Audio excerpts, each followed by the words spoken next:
সেটি হচ্ছে আমার ভাবমূর্তিকে কলঙ্ক করার জন্য এক শ্রেণীর তৃণমূলের আশ্রিত কিছু ব্যক্তি তাদের সেলফ ইন্টারেস্টের জন্য আমার মান সম্মান ইজ্জতটাকে নষ্ট করার জন্য আক্রান্ত চেষ্টা করে চলে যাচ্ছে।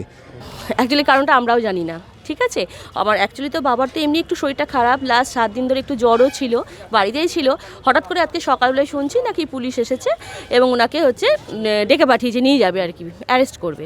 তো আমরাও অবাক, উনিও অবাক, সবাই অবাক, কী হয়েছে জানি না। আমরা জানতে চাইলাম, তারপরে শুনলাম নাকি কি কালকে রাতে কেউ একজন কি এফআইআর করেছে, কি ইস্যুস আমরা বুঝতে পারিনি, থানায় জিজ্ঞেস করলাম। এখন নাকি শুনছি কি শ্লীলতাহানি বা সামহান কিছু একটা করেছে। আমরা খুব অবাক হয়ে গেছি। এরকম অ্যাকচুয়ালি কিছুই না, আমাদের যেটা ধারণা এবং আমরা একটা আশঙ্কা করছি, সামনে যেহেতু পৌরসভা ইলেকশন আসছে, এর আগেও লাস্ট বছর আমাদের সবাই আমরা জেনে গেছে সবাই অ্যাকচুয়ালি আমাদের বাড়িতে একটা হামলা করা হয়েছিল এবং তার পেছনে কে আছে কী বৃত্তান্ত সবাই জানে, নিউজ পেপার মিডিয়া অনেক কিছু হয়েছিল।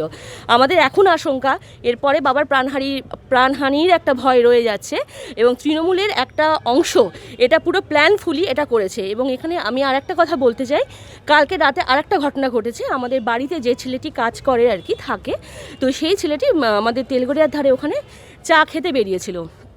তো সেখানে দুটো ছেলে বাইকে করে আসে এবং গাড়ির কোনো নেম প্লেট ছিল না, মুখ ঢাকা ছিল, মাস্ক পরা ছিল, সে চিনতেও পারেনি। তাকে থ্রেট করেছে, বলেছে যে তুই নীলরত্নাড্ডুর বাড়িতে থাকিস, তুই আজকে এরপর থেকে থাকবি না, যদি থাকিস তোকে কিন্তু আমরা প্রাণে মেরে দেবো, সকালবেলা যেন তোকে না দেখি।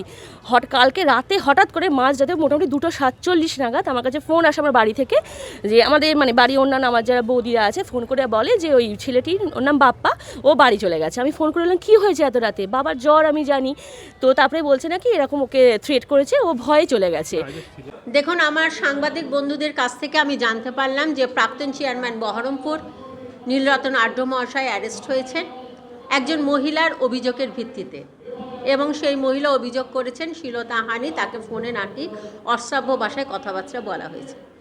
দেখুন, একজন মহিলাকে তিনি কি বলেছেন সেটা সেই মহিলা জানেন এবং তিনি কি বলেছেন সেটা তিনি জানেন। পুলিশ প্রশাসনের ওপর আমাদের সম্পূর্ণ বিশ্বাস আছে। প্রশাসন আবেদনের ভিত্তিতে তদন্ত করবে এবং তদন্ত সাপেক্ষে শাস্তি গ্রহণ করা হবে।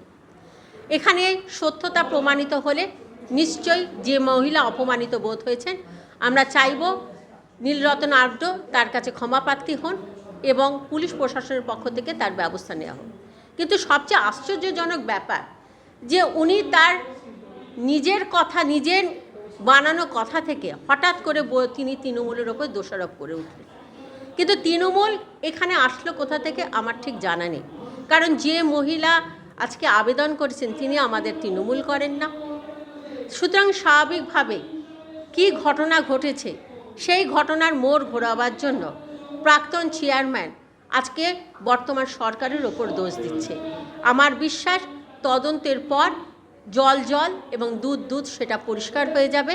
এবং আমি এইটুকু শুধু বলবো যে মহিলাদেরকে সম্মানের সঙ্গে, মর্যাদার সঙ্গে বহরমপুর মহিলারা যাতে মাথা উঁচু করে চলে, সেটা আমাদের সরকার মমতা ব্যানার্জির দৃষ্টি এবং আমাদের নেতৃত্ব আমাদেরও দৃষ্টি।